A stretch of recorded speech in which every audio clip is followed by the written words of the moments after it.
অনেক বছর আমাকে, আমার পরিবারকে সবকিছু থেকে বঞ্চিত করে রাখা হয়েছে। এবার তার হিসেব মেটানোর পালা। কে কার হিসেব মেটাবে সেটা এবার জানা যাবে মৈনাক।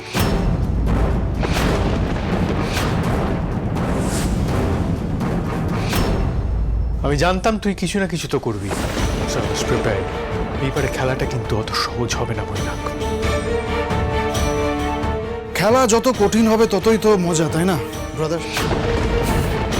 এবার তাহলে দেখা যাক এই সেনাবাহিনী নিয়ে তোদের এই বিশাল আয়োজন কতটা সাকসেসফুল হয়।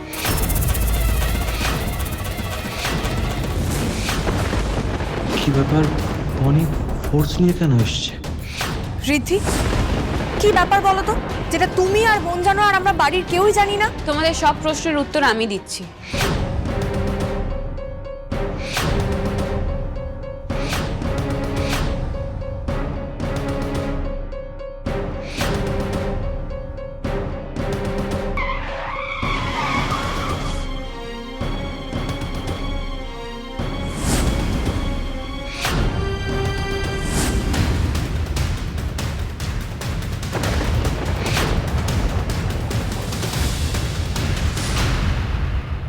আশা করি চার্জেসগুলো ক্লিয়ার।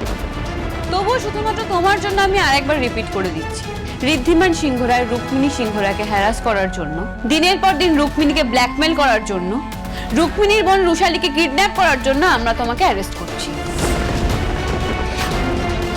এই যে অফিসার বন্নিশিকা, চার্জেসগুলো তো আমার এগেনস্টে খুব সুন্দর ক্লিয়ার করে দিলেন। এবার প্রমাণগুলো দিন। আছে কোনো প্রমাণ আপনার কাছে? নেই তো? আমার কাছে প্রমাণ আছে। আমি এত বছর এই দেশেই ছিলাম না, বিদেশে ছিলাম, কালই ফিরেছি। আমার কাছে ফ্লাইটের টিকিটও আছে, দেখাচ্ছি।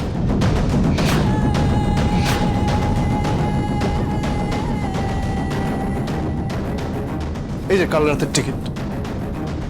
কেউ চেক করতে চান? এনিওয়ান?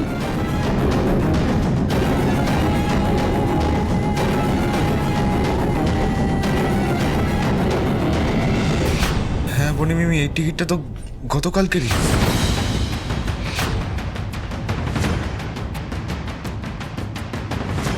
আমি খুব ভালো করে জানতাম যে ঋদ্ধি আমাকে ওর রাস্তা থেকে সরানোর জন্য একটা গেম তো খেলবেই। কারণ আজও এই বাড়ির প্রত্যেকটা ছেলেকে সম্পত্তি থেকে বঞ্চিত করে রেখেছে ঋদ্ধি। আজও এই বাড়ি, ব্যবসা সবকিছু সর্বেসর্বা ঋদ্ধি। একদম বাজে কথা বলবি না। সবাই জানে এই বাড়ি, এই সম্পত্তি, এই ব্যবসা সেটা সবার কেউ সর্বেসর্বা নয়। তোর মতো ক্রিমিনাল আমাদের এই ইউনিটি কোনোদিন ভাঙতে পারবি না, এটা জেনে রাখ। Unity, family bonding, nice touch. চল, তোর সামনে একটা আমি অপশন রাখছি মিস্টার ঋদ্ধিমান সিংহ রায়। তুই এই ব্যবসা, প্রপার্টি সব ফিরে পাবি যদি এই সিংহ রায় বাড়ি, বিজনেস সবটা সব ভাইকে ইকুয়ালি ভাগ করে দিস। বল রাজি? একটা কথা কান খুলে শুনে রাখ মৈনাক, এই বাড়িতে ব্যবসা না কোনোদিন ভাগ হয়েছে আর না ভবিষ্যতে হবে। এখানে সবাই একসাথে এক চালের তলায় চিরকাল ছিল, আছে আর তাই থাকবে। দেখলি রাহুল, তোর প্রিয় ভাই বাড়ি হাতছাড়া করে দেবে কিন্তু ভাগাভাগি দেবে না। হ্যাঁ, কিরকম মেন্টালিটি ওর। Shut up Mainak. প্রমাণ চাই তো তোমার? বেশ, তোমাকে প্রমাণ আমি দিচ্ছি।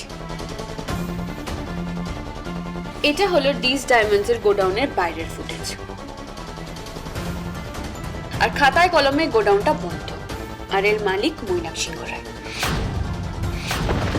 সেই জন্য এখানে হওয়া সমস্ত বেআইনি কাজের দায় মৈনাক সিংহ রায়। আর তোমাকে অ্যারেস্ট করার জন্য এই প্রমাণটাই যথেষ্ট। আমার বোনকেও কিডন্যাপ করে রেখেছে, ওকে ছাড়বে না মনি। ওর যেন কঠিন শাস্তি হয়। শাস্তি? কিসের শাস্তি? আরে ওই কারখানা তো 20 বছর ধরে বন্ধ। And all thanks goes to mister Riddhiman Sinha Roy, যে আমার পরিবার, আমার ব্যবসা সব কিছু বন্ধ করে দিয়েছে। আর ওই বন্ধ কারখানায় কি হয় কি না হয় সেটা তো আমার জানার কথা নয়। ওই যে বললাম আমি বিদেশে ছিলাম এত বছর, কালই ফিরেছি। আর কে ওই রুক্মিণীর বোন, পৌশালী না রুশালী, হোয়াট এভার, সে কি, কে আমার কাছে কেন বন্দি থাকবে আমি তো কিছু বুঝতেই পারছি না। তাও মেনে নিলাম বন্দি আছে, তাহলে প্রমাণ করো। আজকে সব কিছু মেনে নিচ্ছি, এখানে যা যা আলোচনা হচ্ছে সব ঠিক, দেন প্রুফ করো। হ্যাঁ, প্রুফ করতে তো হবে। 7 দিন সময় দিলাম ব্রাদার।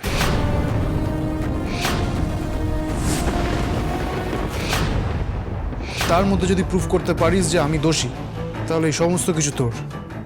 আর যদি প্রুফ করতে না পারিস, তাহলে এই সমস্ত কিছু আমার হবে। Deal brother? রিদ্ধিম, তুই এটা করিস না। তুই কিন্তু খবরদার রাজি হোস না ওর কথায়। ঋদ্ধি, ময়না কিন্তু সাইকো, তার উপরে এত বড় একটা ক্রিমিনাল। আমার ভয় লাগছে ও ডেফিনেটলি বিশাল বড় একটা প্ল্যান করে আমাদের থেকে সবটা কেড়ে নেবে। কি ব্যাপার ঋদ্ধিমান সিংহ রায়?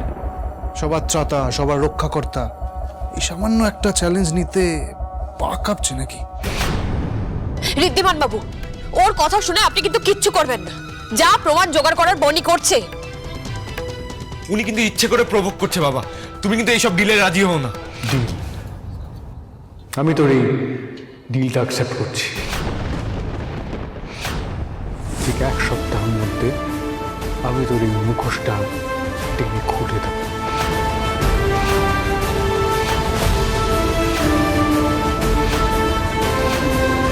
আমি মনে মনে ঠিক এটাই চেয়েছিলাম মহিমা, যাতে তোর মোটিভটা বুঝে তোর কাছ থেকে কিছুটা সময় কিনতে পারি। আমাকে হারাতে গিয়ে এবার তুই সব হারাবি ঋদ্ধি, কারণ তুই তো জানিসই না এইবার যুদ্ধটা শুধু মৈনাকের সাথে হবে না, তোর লাগবে একটা গৃহযুদ্ধ। এই 7 দিনেই রাহুল আর কুণালদের মন আমি এতটা বিষিয়ে দেব যে তোর ভাইরাই তোর সব থেকে বড় শত্রু হয়ে যাবে। তাহলে আজকের মতো আমার কাজ শেষ। অ্যান্ড গাইজ, আবার আসবো, দেখা হবে সবার সাথে।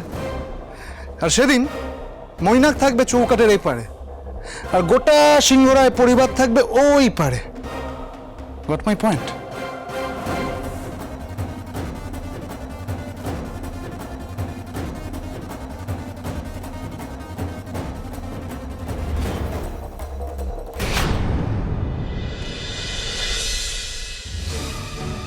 আমি জানি মৈনাকের হুট করে এই বাড়িতে চলে আসাটা তোমাদের কাছে কতটা শকিং। আসলে আপনারা টেনশন করবেন বলে আমরা আগে থেকে কিছু বলিনি। দাদু, আমি জানি তোমরা হয়তো অবাক হয়ে যাচ্ছ আমি ডিলটা অ্যাকসেপ্ট করেছি বলে, but I will let you down. দেখো, চিরকাল আমি এই পরিবারটাকে সাধ্যমতো আগলে রাখার চেষ্টা করেছি, আর ভবিষ্যতে তাই করব। কথাটা সেটা নয় দাদু ভাই, কথাটা হচ্ছে যে এত কাণ্ড ঘটে গেল, অথচ তোমরা আমাদের একবার জানাবার প্রয়োজন মনে করলে না। আমরা দুশ্চিন্তা করে মরছি এতদিন ধরে, ভাবছি কে এত বড় ষড়যন্ত্র করতে পারে আমাদের বিরুদ্ধে, আর তোমরা সব জেনেও চুপ করে বসেছিলে, আমাদের কিচ্ছু বলনি কেন? রুক্মিণী, তুমি কেন ওকে কিছু বলছো দিদি? কোনো লাভ নেই তো ওকে বলে, ও তো প্রথম থেকে কোনো দায়িত্ব ঠিকভাবে পালন করতে পারে না। শুধু তাই নয়, নিজেকে বীরঙ্গনা নারী মনে করে কি ভেবেছিল একা গিয়ে মৈনাকের কলার ধরে সোজা জেলে পাঠিয়ে দেবে? পারলো না তো। আর এটা করেও ভেবেছিল আমাদের সবার সামনে মহান হবে, পুরো ক্রেডিটটাও নিজে নেবে, তাই না রুক্মিণী? পটি, তুই রুক্মিণীকে পিঞ্চ করে কেন কথা বলছিস? ভুল হয়ে গেছে আমার, আমি এক্সট্রিমলি সরি, আমি রিয়েলি সরি। আমি কেন ওকে বলছি পিঞ্চ করে কথা? আমার তো তোদের সবাইকে পিঞ্চ করে কথা বলা উচিত, কারণ তোরা সেম জিনিসটা করেছিস। আমি বুঝতে পারছি না ঋদ্ধি, তুমি কি করে চুপ করে থাকতে পারলে? তুমি কি করে আমাদের কিছু না বলে থাকতে পারলে? অদ্ভুত। মৈনাক কি ও 21 বছর আগে আমাদের সাথে কি করেছিল সেটা তুমি খুব ভালো করে জানো, আর ইন ফিউচারও আমাদের সাথে কি কি করতে পারে সেটাও আই গেস তোমার আইডিয়া আছে। মৈনাক সিংহরা এত কিছু করেছে? শুধু উনি একাই নন আয়ুষ, মৈনাক আঙ্কেলের বাবা দেবাংশু সিংহ রায়ও বারবার এই পরিবারের ক্ষতি করে গেছেন। বড় দাদুকে তো মেরে ফেলার অবধি চেষ্টা করেছিল। এই মুহূর্ত থেকে সিংহরায় বাড়ি আমার।